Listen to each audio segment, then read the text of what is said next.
corrugated metal, unstably situated on the muddy banks of the sluggish bayou. If the establishment had a name, Shaw didn't know it. Bar was spelled out in red neon letters that hissed and crackled as they flashed above the door outside. Inside, the place was smoky and reeking with the ripe odors of its rough, blue-collar clientele. Zydeco music blasted from the jukebox, which looked like it had ridden out 20 or so hurricanes that were dress rehearsals for Katrina. He and Mickey blended reasonably well into the joint's general seediness, but this wasn't the kind of place one would expect to see Jordan Elaine Bennet, known to family and friends as Jordie. Yet here she was, drinking white wine for God's sake. Like that didn't make her conspicuous in a place where the beer was bottled and hard liquor was poured neat. Mickey scooped another handful of popcorn from the plastic bowl and shoved it into his mouth.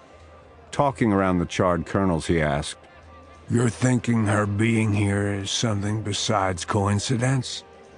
"Hell, I know," Shaw muttered. "Doesn't feel right is all." He bobbed his head in thanks to the bartender, who wordlessly offered to pour him a refill of tequila, then, with accurate presumption, uncapped another long neck for Mickey. As he took a pull from the fresh bottle of beer, he squinted down the length of it toward the far end of the bar where it formed an L. He swallowed, belched lager fumes, said around the burp, "Could be she's just cruising." Shaw cocked his eyebrow in doubt. "For a man, you mean?" "Well, why not?" "She's not the type." Mickey chuckled and nudged Shaw's arm with his elbow. "They're all the type."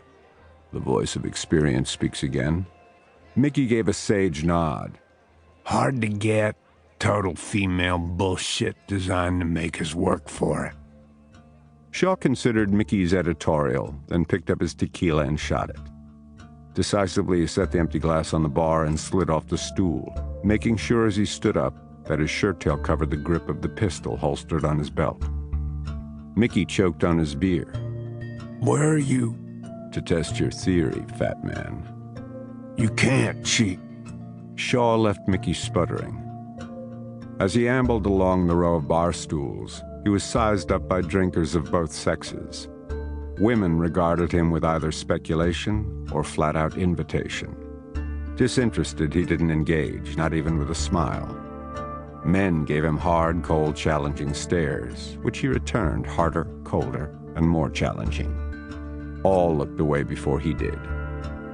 Shaw had that way about him. No one had yet worked up enough courage to occupy the vacant bar stool next to Jordie Bennet's. Locals probably understood that she was off limits to riffraff. In her opinion, Shaw must have qualified as such because, as he got closer, he caught her eye, but briefly, before she directed the referred-to baby blues back down to her glass of wine. No change in facial expression, no shift in body language, not a flutter of a single long eyelash. Unapproachable was Jordie Bennet. With that face, that body, she could afford to be selective. No two ways about it. She could make just about any man's mouth water. Which kind of sucked, since Shaw had been hired to kill her. Chapter 1.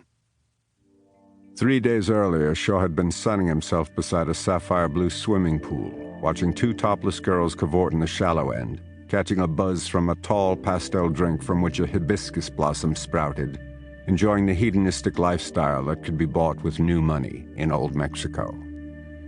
He was a guest in a villa that sat on a cliff overlooking the Gulf. The white stucco structure sprawled atop a jungle-draped hillside that tumbled down onto the sandy shore. The palatial property belonged to the man Shaw would execute later that night. However, that afternoon, as he'd watched the girls play and sip the tropical cocktail, he didn't know that yet.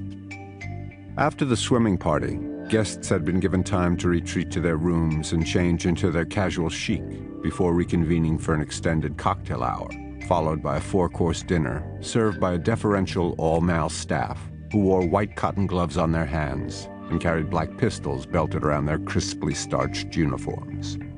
For dessert, each guest was offered his choice of sweet confection, after-dinner cordial, controlled substance, and señorita. While making his selections, Shaw's cell phone vibrated. He excused himself to take the call and left the terrace for...